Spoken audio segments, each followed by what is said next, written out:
ಇದೇ ದೊಡ್ಡಪ್ಪ. ನಮಸ್ಕಾರ ವೀಕ್ಷಕರೇ. ಇವತ್ತು ಸ್ಟಾಕ್ ಮಾರ್ಕೆಟ್ ಕ್ಲೋಸ್ ಆಗಿದೆ. ಇವತ್ತೂ ರೈಸ್ ಆಗಿದೆ. 6th ಕಂಟಿನ್ಯೂಸ್ ಡೇ ಗ್ರೀನ್ ಅಲ್ಲೇ ಸ್ಟಾಕ್ ಮಾರ್ಕೆಟ್ ಕ್ಲೋಸ್ ಆಗಿರೋದು. 3.75% ಇನ್ಕ್ರೀಸ್ ಆಗಿದೆ. ಈ 6 ದಿನಗಳಲ್ಲಿ ಜನರುಗಳಿಗೆ ಕಾನ್ಫಿಡೆನ್ಸ್ ಬಂದಿದೆ. ಇಂಡಿಯನ್ ಗವರ್ಮೆಂಟ್ ಟ್ರಂಪ್ ಏನೇನು ಟ್ಯಾರಿಫ್ಸ್ ಇದೆಯೋ ಅದನ್ನೆಲ್ಲ ಚೆನ್ನಾಗಿ ಮ್ಯಾನೇಜ್ ಮಾಡೋಕ್ಕೆ ಸಾಧ್ಯ ಇದೆ ಅಂತ. ಒಳ್ಳೆ ಸೆಕ್ಟರ್ ಪರ್ಫಾರ್ಮ್ ಮಾಡಿರೋದು ಚೆನ್ನಾಗಿ ಅಂದ್ರೆ ಬ್ಯಾಂಕಿಂಗ್ ಸೆಕ್ಟರ್. ಒಂದು ವರ್ಷದಿಂದ ಚೆನ್ನಾಗಿ ಪರ್ಫಾರ್ಮ್ ಮಾಡಿರೋದಿಲ್ಲ ಬ್ಯಾಂಕಿಂಗ್ ಸೆಕ್ಟರ್. ಈ 6 ದಿನಗಳಲ್ಲಿ ಎಲ್ಲ ಸ್ಟಾಕ್ಸ್ ಸೂಪರ್ ಪರ್ಫಾರ್ಮ್ ಮಾಡಿವೆ. ಇಂಡಸ್ ಇಂಡಿಯಾ ಒಂದು ಸ್ಕ್ಯಾಂಡಲ್ ಏನಷ್ಟು ಅಫೆಕ್ಟ್ ಮಾಡಿಲ್ಲ. ಎಲ್ಲ ಬ್ಯಾಂಕಿಂಗ್ ಸ್ಟಾಕ್ಸ್ ಚೆನ್ನಾಗಿ ಪರ್ಫಾರ್ಮ್ ಮಾಡಿವೆ. IT ಸ್ಟಾಕ್ಸ್ ಚೆನ್ನಾಗಿ ಪರ್ಫಾರ್ಮ್ ಮಾಡ್ತಾ ಇದೆ. ಆಟೋಮೊಬೈಲ್ ಸೆಕ್ಟರ್ ಸ್ಟಾಕ್ಸ್ ಚೆನ್ನಾಗಿ ಪರ್ಫಾರ್ಮ್ ಮಾಡ್ತಾ ಇದೆ.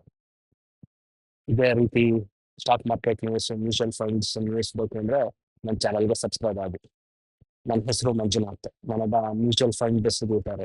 ನಿಮಗೆ ಯಾವುದೇ ಮ್ಯೂಚುವಲ್ ಫಂಡ್ ಇನ್ವೆಸ್ಟ್ಮೆಂಟ್ಸ್ ಬಗ್ಗೆ ಇಂಟ್ರೆಸ್ಟ್ ಇತ್ತು ಅಂದರೆ 18 to 20% every single year compounding, more than a decade, 10 ವರ್ಷ, 15 ವರ್ಷ, 20 ವರ್ಷ ಈ ರೀತಿ ಗ್ರೋತ್ ಕೊಡ್ತಾ ಇರೋ ಮ್ಯೂಚುವಲ್ ಫಂಡ್ಸ್ ನನಗೆ ಗೊತ್ತು. ಇವುಗಳ ಬಗ್ಗೆ ಇನ್ನೂ ವಿಷಯ ತಿಳ್ಕೊಳ್ಬೇಕಂದ್ರೆ ನನ್ನ ಕಾಂಟ್ಯಾಕ್ಟ್ ಮಾಡಿ. ನನ್ನ ಫೋನ್ ನಂಬರ್ 897-1493-897. ಧನ್ಯವಾದ.